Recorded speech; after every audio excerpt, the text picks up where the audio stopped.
Assalamualaikum warahmatullahi wabarakatuh.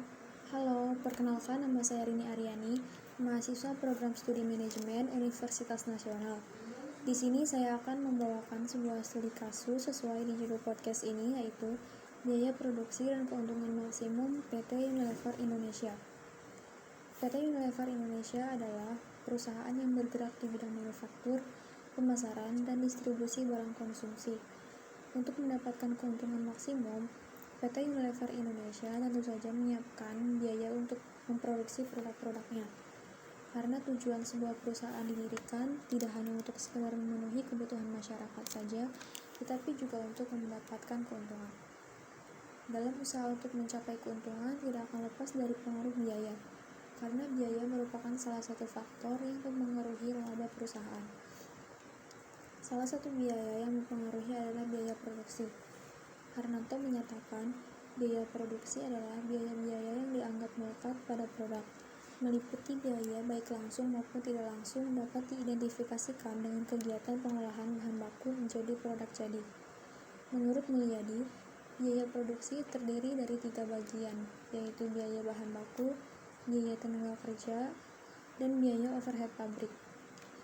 Berapa sih biaya produksi atau anggaran belanja modal yang disiapkan PT Unilever Indonesia? Pada tahun 2019, PT Unilever menyiapkan anggaran belanja modal atau capital expenditure sebesar 1,1 triliun rupiah. Belanja modal ini digunakan untuk biaya produksi, meningkatkan jaringan distribusi, dan memperbesar kapasitas mesin produksi. Sanjoyo Antarikso, Governance and Corporate Affairs Director PT Unilever menyatakan, belanja modal yang disiapkan tahun 2019 ini tidak jauh berbeda dengan tahun lalu, yakni sekitar 1,1 triliun rupiah.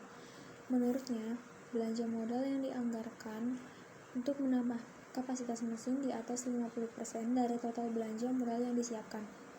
Dan besaran belanja modal biasanya sebesar 2,6% dari total penjualan Unilever.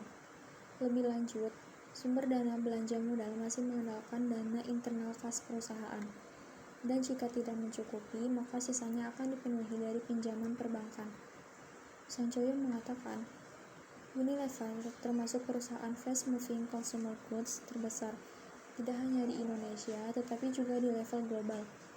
Di Indonesia sendiri, Unilever sudah hadir dan melayani konsumen lebih dari 87 tahun dan terus berinovasi mengikuti perkembangan zaman. Selanjutnya, berapa keuntungan maksimum atau laba yang didapat PT Unilever dari hasil penjualannya? Tujuan perusahaan menjalankan bisnis yaitu mencari keuntungan atau laba. Laba yang paling diinginkan yaitu laba maksimum. Laba maksimum yaitu laba yang diperoleh perusahaan mencapai tingkat tertinggi. Laba atau keuntungan atau profit adalah selisih antara total penerimaan perusahaan dengan total biaya produksi.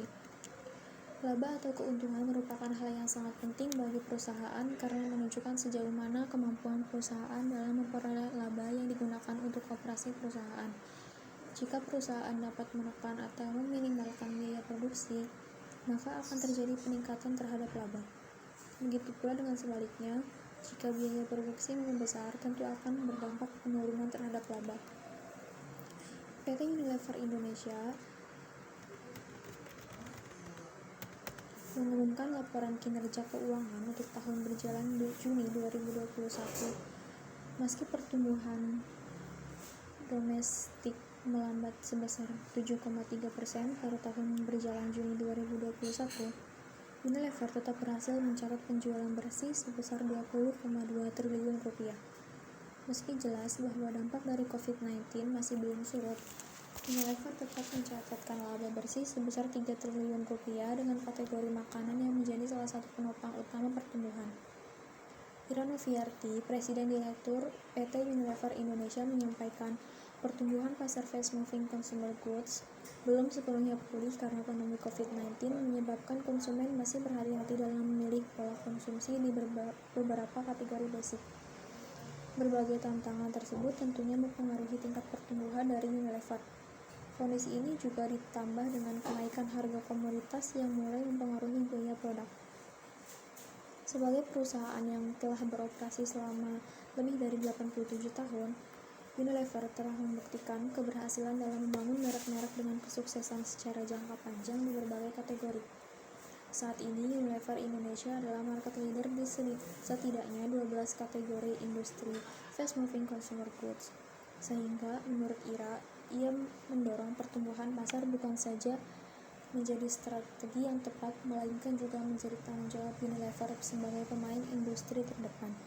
Sementara itu, proses produksi, pengiriman, dan penjualan yang terintegrasi melalui strategi e-everything akan memastikan infrastruktur operasional yang lebih mulus dan tahan banting dengan jangkauan lebih luas. Selain itu, official store Unilever Indonesia juga telah dan terus bertumbuh di berbagai platform e-commerce terdepan di Indonesia. Sekian pembahasan mengenai biaya produksi dan keuntungan maksimum PT Unilever Indonesia. Terima kasih. Wassalamualaikum warahmatullahi wabarakatuh.